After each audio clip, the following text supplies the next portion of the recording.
All right, we're finishing up our cold Asian noodle salad this morning. We've got pretty much everything together. Yeah. The sauce is ready. The sauce is ready. The noodles are ready. We cooked our 8 ounces of spaghetti noodles, and then I just drained them and rinsed them off in cold water. And you and I made our sauce, and I have 3 ears of corn that I cut off the cob. And Sneak those vegetables in there. I know, sneak them in there. And here's some more veggies. I did half of a red bell pepper, half of an orange, and about 3 green onions that I just thinly sliced all that.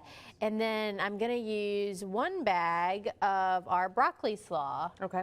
And have you used this yet? I have. It's so good. It is good. I used it, I guess, a few weeks back when we were making our broccoli salad. Yeah. And a lot of people are just using this, again, to throw in vegetables where you can.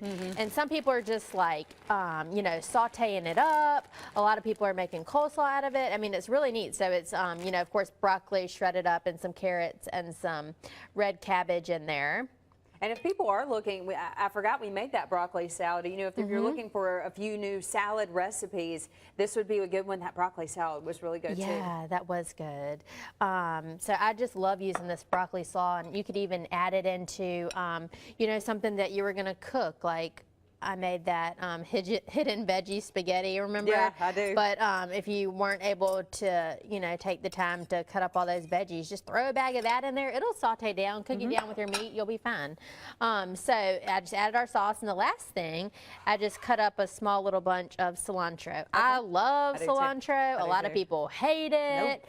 So if you don't like cilantro, don't add cilantro. You could add parsley, or, you know, just omit that. And now we're just going to toss it all together, and it's going to be, you know, even better as it sits in the refrigerator. So you could get this portioned out and take it for lunch. This would be good for you to bring for your lunch. Marinates a little bit. Yep. You know, we're getting ready for back to school. I know Greer's is always so involved in back to school. Yeah, and actually the Southwest Mobile Chamber of Commerce, I think they were here talking about their Kids Day on Saturday. Kids Day, and it's huge. It's free. They have so many activities going on. That's this Saturday from 10 to 2, and I'll actually be there doing a cooking. Cool. Yeah, I'll be doing a cooking demo there, and my friend and who runs the Southwest Chamber, Tina Peru, she gave me the idea of doing like a healthy lunch box. So I'm going to be there talking about tips to pack lunches for the kids, and I'm really excited about the event because I've never been, but it's right there at the Southwest Chamber of Commerce on Carroll Plantation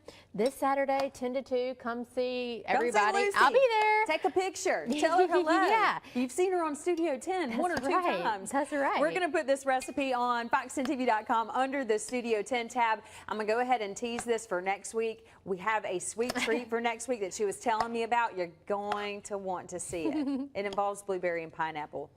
We'll talk about that next week. See you guys in a minute.